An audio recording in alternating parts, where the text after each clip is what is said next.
Lições da Bíblia. Apresentação: Leandro Quadros. Ao longo desta semana estudaremos sobre a adoração. Algumas das perguntas que eu quero responder para você, de acordo com a Bíblia, são as seguintes: o que é adoração e por que devemos adorar a Deus?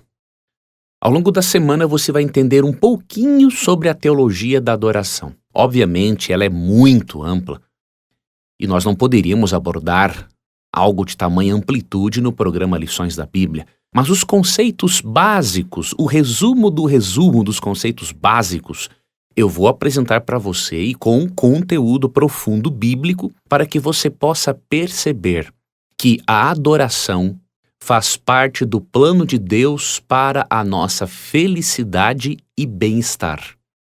Afinal, estudos revelam que pessoas que oram, frequentam a igreja, pessoas que cuidam da espiritualidade, são pessoas mais felizes, mais realizadas e têm mais tempo de vida. O sistema imunológico, ele é fortalecido quando exercemos fé em Deus. Vamos começar o nosso estudo lendo o que está em Atos, capítulo 2, verso 42. E perseveravam na doutrina dos apóstolos e na comunhão, no partir do pão e nas orações. A igreja cristã primitiva entendeu plenamente que adorar a Deus envolvia estudar a Bíblia e relacionar-se com os irmãos, bem como orar. Essas três práticas faziam parte do culto de adoração dos cristãos primitivos. E essas três práticas mudaram de forma tão radical a vida deles, os fortaleceram de forma tão plena, que eles enfrentaram sérias dificuldades no início da era cristã e puderam enfrentar tais dificuldades com força, vigor e confiança em Deus. Muitos seguidores de Cristo eram perseguidos, eram maltratados, porém eles tinham uma base espiritual muito boa. O que lhes dava base para enfrentarem as dificuldades do surgimento do cristianismo foi estudo da Bíblia, uma vida social entre eles e oração. Isso nos mostra, amigo ouvinte, que quando nós adoramos a Deus, além de nos tornarmos mais fortes para enfrentarmos os problemas da vida, conseguimos nos unir mais com as pessoas. Afinal, todos nos reunimos com o mesmo propósito: adorar a Deus por tudo aquilo que Ele fez por nós. E ao adorarmos a Deus em comunidade, o nosso coração e a nossa mente vão sendo transformados e aprendemos a nos relacionarmos melhor com as pessoas.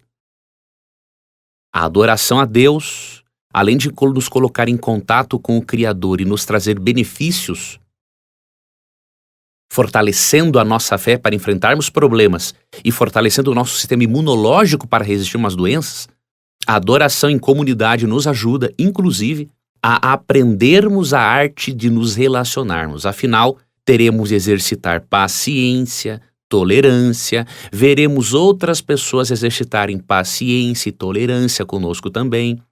Ou seja, a adoração faz parte do plano de Deus para o nosso bem-estar, para a nossa saúde e, obviamente, para a nossa salvação eterna por meio de Cristo.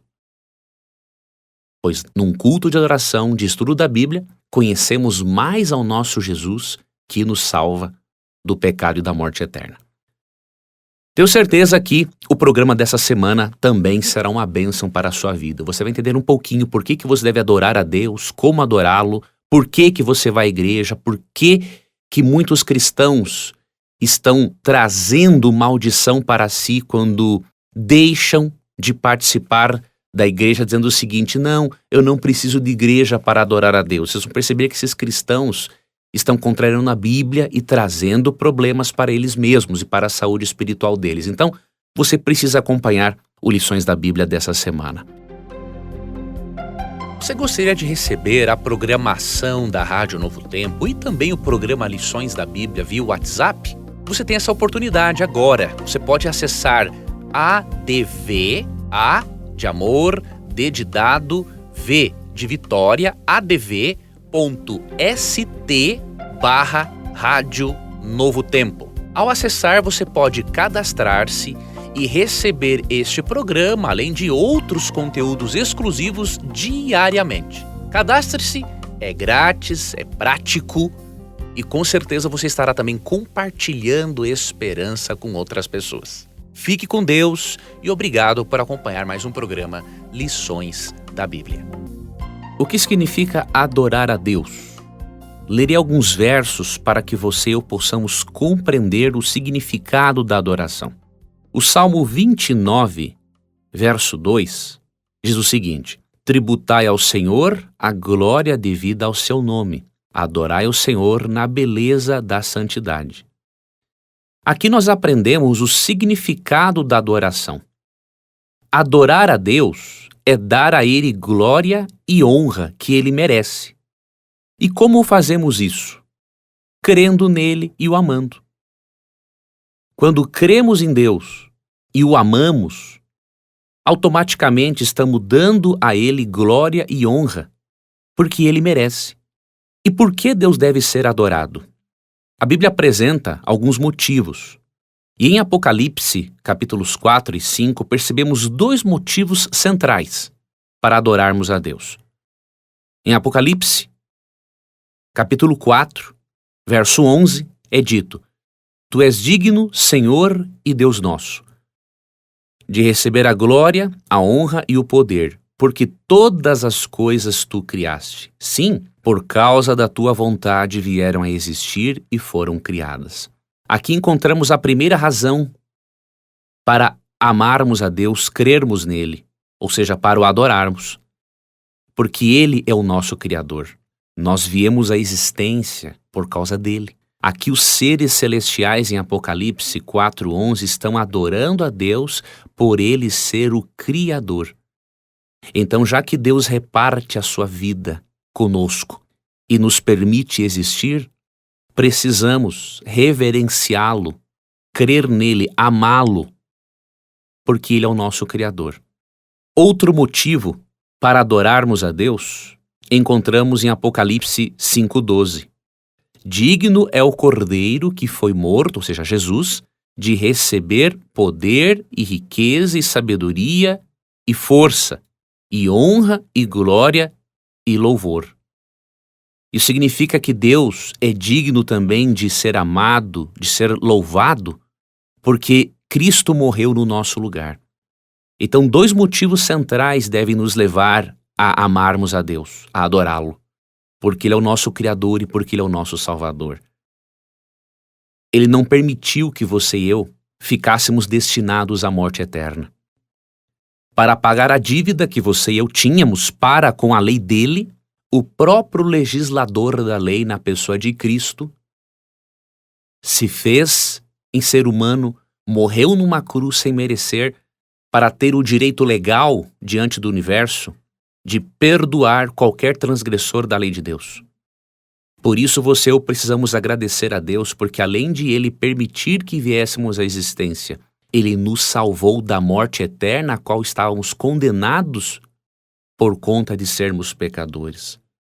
Perceba que em Apocalipse 4 e em Apocalipse 5, as criaturas respondem a Deus com amor, e eles expressam este amor a Deus por meio da reverência e da gratidão. Isso significa que adorar a Deus é amá-lo por Ele ter nos criado, por Ele ter nos salvo. Que Deus, amigo ouvinte, ajude a você e a mim a encontrarmos a essência da adoração. E que ao encontrarmos a essência da adoração, a nossa vida religiosa tenha significado. E que isso seja expresso na nossa forma de viver, na maneira de tratarmos as pessoas, na maneira de encararmos a nossa vida. A Bíblia nos ensina sobre o que é adoração, mas a Bíblia também nos adverte contra a falsa adoração. Vamos saber o que é uma falsa adoração. Vamos fazer uma leitura de Mateus capítulo 4, versos 8 e 9. Levou ainda o diabo a um monte muito alto, mostrou-lhe todos os reinos do mundo e a glória deles, e lhe disse: Tudo isto te darei se prostrado me adorares. Aqui Satanás estava tentando Cristo e obviamente que a essência dessa tentação foi levar Jesus a adorar alguém que não seja Deus. A falsa adoração sempre direciona a pessoa para um falso Deus ou para um falso conceito de Deus. Enquanto que adorar a Deus é amá-lo e honrá-lo como Criador e Salvador, a falsa adoração desvia o adorador deste propósito. Desvia o adorador de Cristo como Criador, de Cristo como Salvador. E a adoração sempre foi o X da questão, diríamos assim, no conflito entre o bem e o mal ao longo da história. Em Isaías 14, 12 a 14, lemos que certa vez Lúcifer, antes da sua total queda, ele almejou no coração ser como Deus. E ao longo das eras, ele sempre colocou no coração de seres humanos o desejo de se tornarem como Deus. Ele levou Adão e Eva a fazerem o mesmo, desviando-os do Criador. E hoje Satanás, por meio de falsos deuses, por meio da idolatria do ser humano, por exemplo, faz as pessoas olharem mais para elas mesmas do que para o Criador. A questão da falsa adoração, amigo ouvinte, sempre vai acompanhar a humanidade até o desfecho final do conflito cósmico quando Cristo voltar. E Apocalipse 13 fala de um momento na história humana em que pouco antes da volta de Cristo, todos os habitantes da terra serão testados, provados, para Deus demonstrar perante o universo quem realmente é dele e quem não é. Deus vai permitir que Satanás dê uma investida final, estabelecendo um falso sistema de adoração. Satanás promoverá a união de um poder político e outro religioso para implantarem um sinal, uma marca da autoridade dos poderes representados pelas bestas em Apocalipse 13. Só que a Bíblia nos adverte de que qualquer pessoa que negar o Evangelho e decidir-se por ser fiel ao poder representado pela besta, essa pessoa será destruída de acordo com Apocalipse, capítulo 14, versos 9 a 11. Nesse momento final da história, amigo ouvinte, você e eu precisamos ser como os 3 amigos de Daniel em Daniel capítulo 3. Eles foram obrigados a se ajoelharem diante de uma estátua para prestarem homenagem a uma imagem no lugar de prestar homenagem ao Deus Criador. E eles se negaram, preferiram a morte do que adorar um falso Deus. Porém, Deus os preservou. Deus não permitiu que a fornalha de fogo ardente os destruísse. Da mesma forma, aqueles que não decidirem adorar a imagem do poder representado pela besta pouco antes da volta de Cristo, serão preservados da fornalha da aflição. Por isso, amigo ouvinte, sejamos fiéis e não permitamos que Satanás, por meio dos seus agentes humanos e políticos, nos leve a uma falsa adoração, desviando-nos assim do Deus Criador e do Deus Salvador. Amanhã daremos sequência ao nosso estudo, eu espero contar com a sua companhia. O que você acha, amigo ouvinte, de compartilhar o conteúdo do programa Lições da Bíblia com as pessoas por meio do seu WhatsApp? Isso é perfeitamente possível se você acessar adv.st/Rádio Novo Tempo. Você pode fazer um cadastro seguro e todos os dias você receberá, por meio do WhatsApp, o conteúdo do programa Lições da Bíblia ou de qualquer outro programa que você preferir, para que você possa aprender e também contribuir para a aprendizagem de outras pessoas. Forte abraço e até lá. Primeira mensagem angélica. O ouvinte pode estar se perguntando, o que é isso, Leandro? Em Apocalipse 14, dos versos 6 ao 12, existem 3 mensagens angélicas. 3 anjos aparecem voando no céu, dando 3 recados urgentes para a humanidade. Esses 3 recados, amigo ouvinte, são diferentes aspectos da verdade divina que tem como base e essência o Evangelho eterno. O Evangelho eterno é a boa notícia de que há salvação e perdão por meio de Jesus Cristo.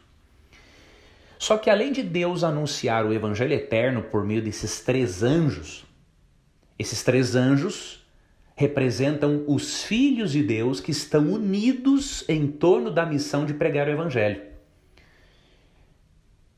Ao mesmo tempo em que esses filhos de Deus, esses 3 anjos, com 3 recados, anunciam o Evangelho eterno, eles também mandam 3 recados urgentes para a humanidade. E esses recados são chamados de mensagens angélicas.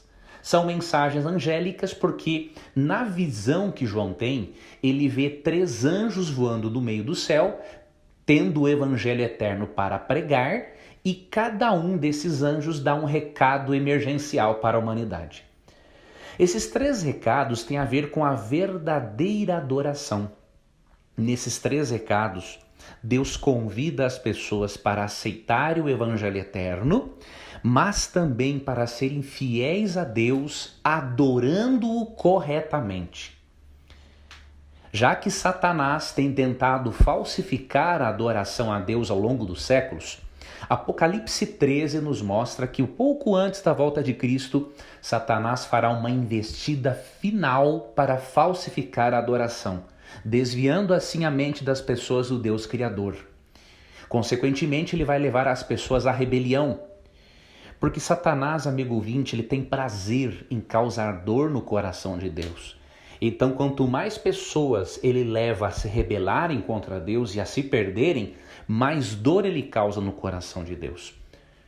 E para Deus prevenir os habitantes da terra da falsa adoração, Deus incumbiu os filhos dele de pregarem o Evangelho eterno, porém contextualizado nas 3 últimas mensagens angélicas.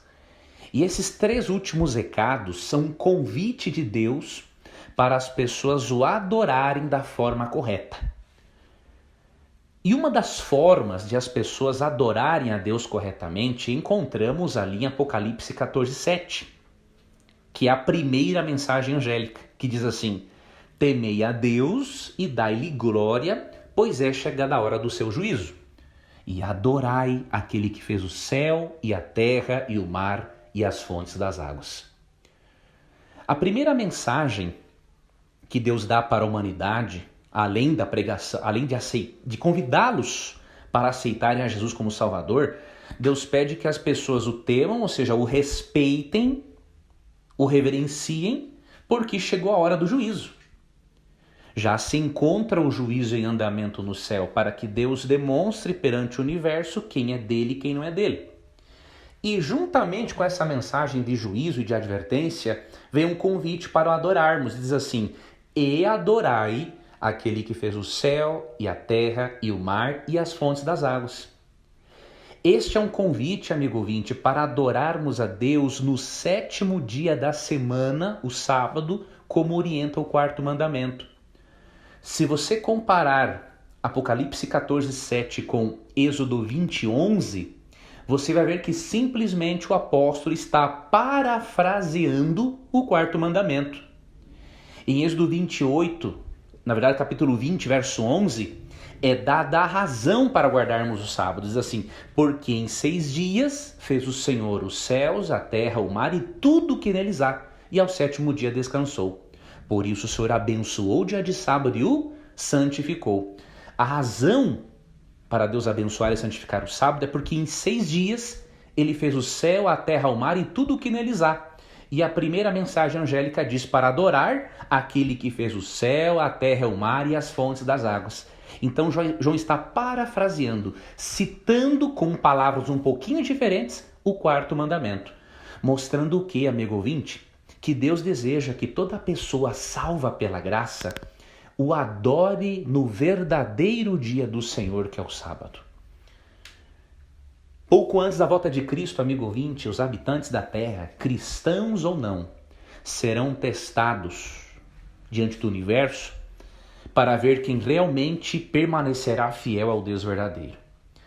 E a observância do sábado como um sinal de aceitação da graça de Jesus, e não como um meio de salvação, porque não existe salvação pelas obras, mas a aceitação do 4º mandamento como um sinal de nossa aceitação da autoridade soberana de Deus sobre a lei, sobre o dia de guarda, será uma grande evidência de que nós, além de aceitarmos a Jesus, permaneceremos fiéis a Jesus no tempo do fim.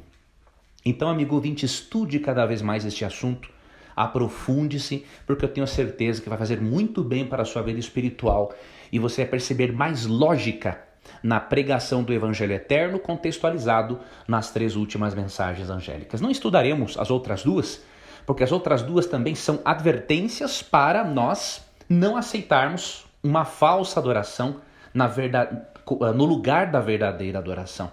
Em um outro momento, aqui na Rádio Novo Tempo, com certeza nós estudaremos, assim como já o fizemos em alguns anos, estudaremos as outras 2 mensagens angélicas. Que Deus abençoe a você, um abraço e até amanhã em mais um programa Lições da Bíblia. Um aspecto que contribuía e muito para preservar a unidade dos cristãos primitivos na adoração era o estudo da Bíblia. E, obviamente, que esse é um aspecto vital para a igreja nos dias de hoje.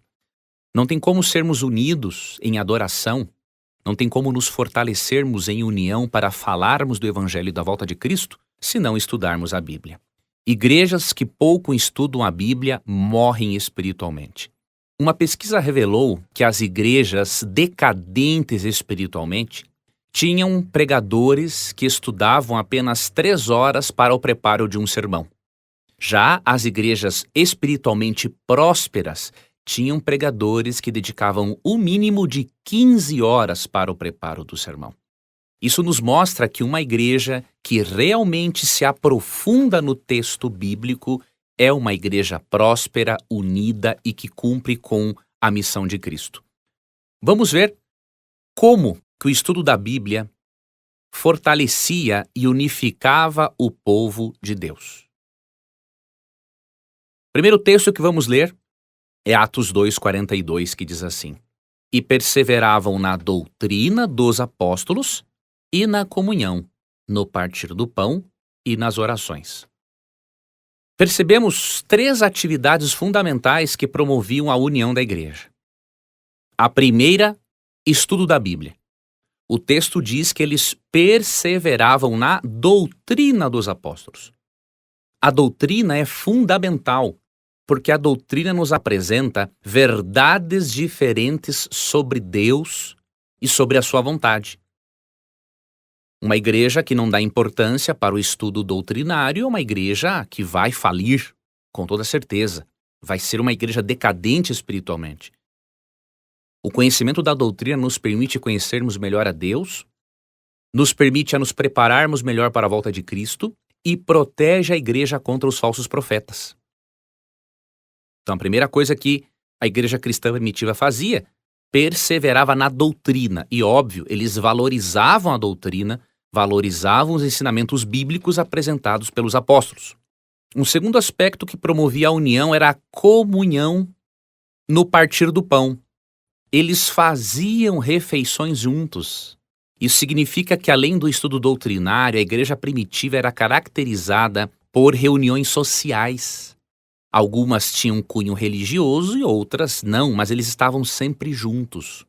Eles tinham uma vida social juntos, já que eles não tinham como se sociabilizar com todas as pessoas de fora, eles tinham um bom círculo de amizade, de amor e de companheirismo na igreja. Isso é muito importante para uma igreja saudável. Uma igreja que não investe na sociabilização entre os membros, é uma igreja que perde membros, especialmente jovens, quando o mundo oferece, entre aspas, certos prazeres. Então os jovens precisam entender e ver que os prazeres oferecidos no cristianismo e na igreja são muito melhores e muito mais saudáveis do que os prazeres lá fora. Mas para isso a igreja tem que investir no aspecto social também. E um terceiro aspecto que unificava os cristãos primitivos eram as orações. Eles oravam juntos, em público. Tinha também, obviamente, a oração em particular, mas eles oravam juntos. Perceba que a adoração da igreja cristã primitiva era completa. Tinha um comprometimento com a doutrina e um estudo doutrinário, um estudo da Bíblia. Tinha uma vida social agradável que envolvia a todos e era uma igreja que orava junta.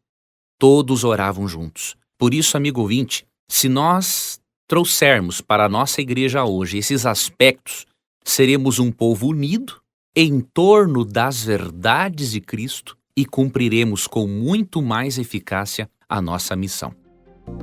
Aprendemos ontem que a igreja cristã primitiva era muito saudável espiritualmente, porque 3 coisas faziam parte da rotina deles. Eles estudavam muito as doutrinas bíblicas, eles tinham uma vida social, entre eles, obviamente, e eles oravam juntos.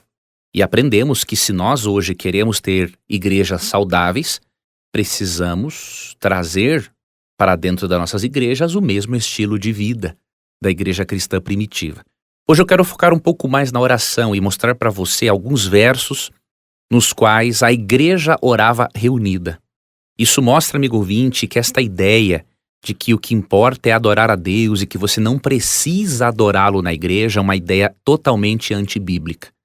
É óbvio que nós temos os nossos momentos de adoração a Deus na igreja, em casa, no trabalho, em qualquer lugar onde estivermos. Deus não deve ser adorado só na igreja, mas a adoração particular nunca substitui a adoração coletiva. E é isso que nós veremos hoje, e você tem que ter muito cuidado com essas novas ideias que têm surgido por aí, de que se pode adorar a Deus apenas em casa ou em outros lugares, menos na igreja. Na verdade, há pessoas que não querem um compromisso maior com Deus, não querem ter o compromisso de aprender a perdoar, a tolerar os irmãos, e por isso acabam preferindo isolarem-se. Mas não é esse o plano de Deus. O plano de Deus é que nós, além de orarmos em particular, como Cristo ensina em Mateus capítulo 6, 6 a 11, Deus quer também que oremos de forma congregacional. 2 versos vamos estudar neste momento. O primeiro, Atos 1,14, que diz o seguinte: todos estes perseveravam unânimes em oração com as mulheres, com Maria, mãe de Jesus, e com os irmãos dele. Logo após a ascensão de Cristo, percebemos aqui nesse texto que os cristãos primitivos, incluindo Maria, a mãe de Jesus, e os irmãos dele, perseveravam unânimes em oração. Eles continuaram fazendo uso da oração congregacional. Encontramos isso em outros episódios também do livro de Atos, mas eu vou ler mais um, que é Atos capítulo 12, verso 12. Considerando ele a situação, resolveu ir à casa de Maria, mãe de João, cognominado Marcos, onde muitas pessoas estavam congregadas e oravam. Aqui eles estavam orando em conjunto. Eles estavam aqui demonstrando a importância da oração congregacional. Eles se reuniam, iam à sinagoga, se reuniam em casas, em qualquer lugar onde possibilitasse a reunião congregacional, eles estavam juntos. A igreja era unida.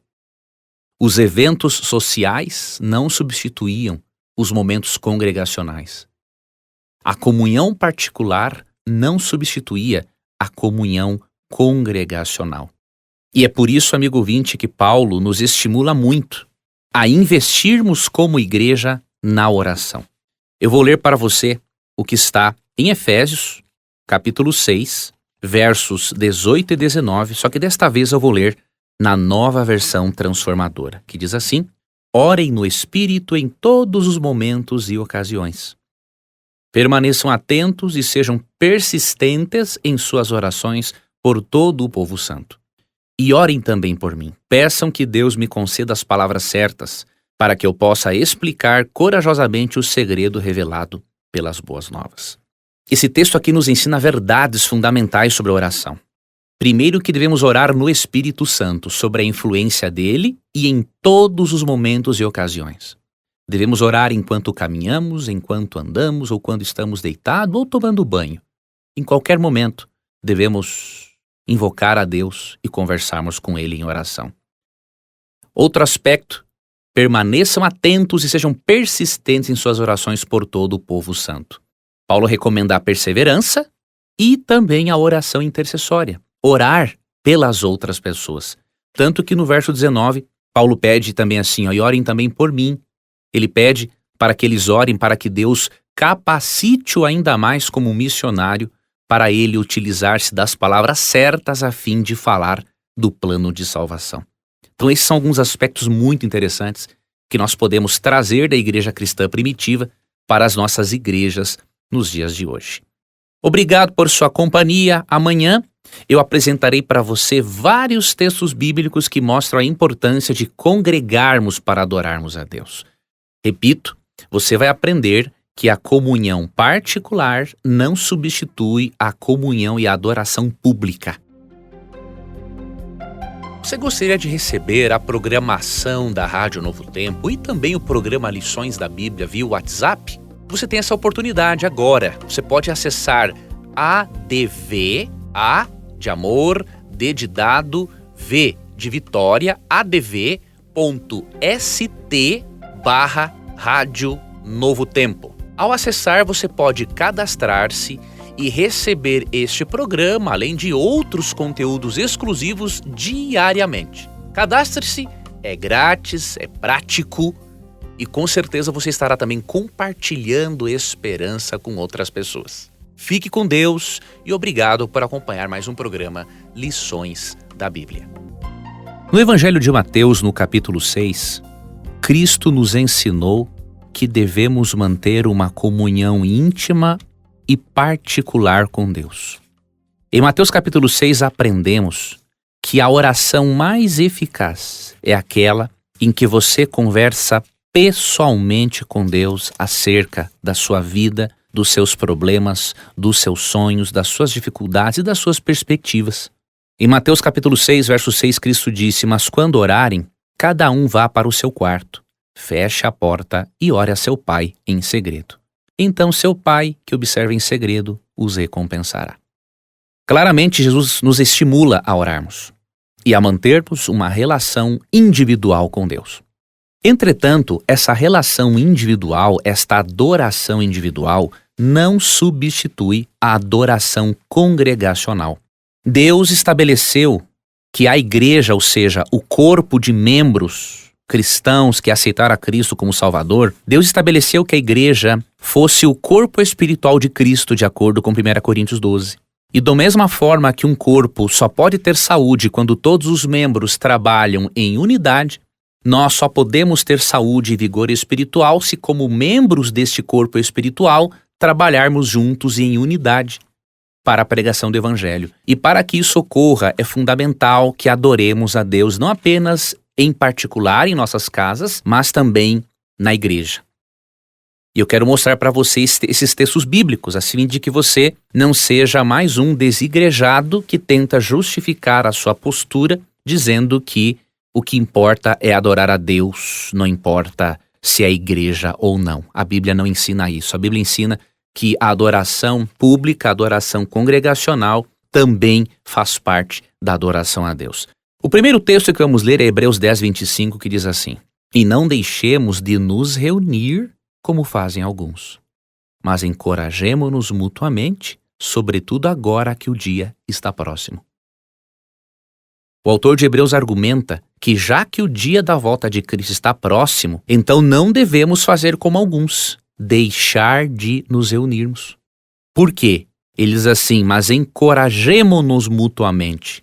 É plano de Deus que, por meio da adoração pública e dos relacionamentos interpessoais, nos encorajemos uns aos outros diante das dificuldades da vida, para resistirmos com mais facilidade os problemas que nos vêm até o dia da volta de Cristo. Então apenas esse texto já bastaria para provar que a ideia de que não precisamos ir à igreja para adorarmos a Deus é uma ideia falsa que vem, obviamente, de algum falso profeta que tenta, infelizmente, enganar as outras pessoas sinceras. Vamos ver mais textos que mostram sobre a importância do louvor congregacional, da adoração a Deus na igreja. Salmo 84, versos. Vamos ler aqui os versos 4, 10 e 11. "Como são felizes os que habitam em tua casa, sempre cantando louvores a ti. Um só dia em teus pátios é melhor que 1000 dias em qualquer outro lugar. Prefiro ser porteiro da casa de meu Deus a viver na morada dos perversos." Muito importante esse texto, amigo ouvinte. Davi aqui está dizendo que são felizes aqueles que habitam na casa de Deus e cantam louvores a Ele constantemente. A nossa felicidade depende de louvarmos a Deus também em congregação. E no verso 10 ele fala que é melhor um dia no pátio da casa de Deus, que era o templo deles na época, do que 1000 dias em qualquer outro lugar. Então é um outro texto que mostra a importância da adoração pública, de nos reunirmos como igreja. Não é? Outro texto importante encontramos no Salmo 111, verso 1. Louvado seja o Senhor. De todo o meu coração darei graças ao Senhor quando me reunir com os justos. Aqui Davi fala também que devemos louvar a Deus quando nos reunimos com os justos. Salmo 122, verso 1. Outro texto que eu quero repartir com você diz o seguinte: alegrei-me quando me disseram, vamos à casa do Senhor. Essa expressão casa do Senhor não se refere à casa de um membro da igreja. Devemos também ter reuniões em pequenos grupos nas casas dos irmãos. Isso é fundamental e é plano de Deus. Só que além das reuniões em pequenos grupos, temos que ir à casa do Senhor. Aqui, obviamente, era o templo. Adaptando a nossa realidade, é a igreja. Porque 1 Coríntios 12 estabelece a igreja como o corpo espiritual de Cristo. A reunião de pessoas naquele local. Outro texto, Salmo 133, 1. Como é bom e agradável quando os irmãos vivem em união. O louvor congregacional proporciona isso. Ele nos ensina a vivermos em união com os nossos irmãos porque nos ensina a perdoarmos e também nos mostra que podemos ser perdoados. Exercita a nossa capacidade de perdoar e também de ser perdoados. Exercita as nossas habilidades dos nossos relacionamentos interpessoais. Outro texto que eu quero repartir com você é o Salmo 149, verso 1. Louvado seja o Senhor, cantem ao Senhor um cântico novo, cantem louvores a Ele na congregação dos fiéis. Percebeu? O louvor congregacional é muito importante. E diz o texto que devemos cantar louvores a Ele na congregação, mostrando o quê? Que a adoração particular não substitui o louvor e a adoração congregacional. E o último texto que eu vou apresentar para você, Eclesiastes 5:1 diz assim: quando você entrar na casa de Deus, tome cuidado com o que faz e ouça com atenção. Mais uma vez a Bíblia falando sobre a importância de estarmos também na casa de Deus. Esses textos são suficientes para nos mostrar que a adoração congregacional ela é muito importante e que ela não é substituída pela adoração em particular.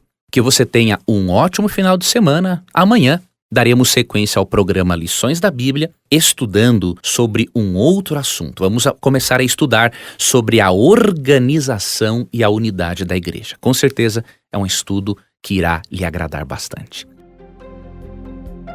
Você gostaria de receber a programação da Rádio Novo Tempo e também o programa Lições da Bíblia via WhatsApp? Você tem essa oportunidade agora. Você pode acessar ADV, A de amor, D de dado, V de Vitória, adv.st/Rádio Novo Tempo. Ao acessar, você pode cadastrar-se e receber este programa, além de outros conteúdos exclusivos diariamente. Cadastre-se, é grátis, é prático e com certeza você estará também compartilhando esperança com outras pessoas. Fique com Deus e obrigado por acompanhar mais um programa Lições da Bíblia.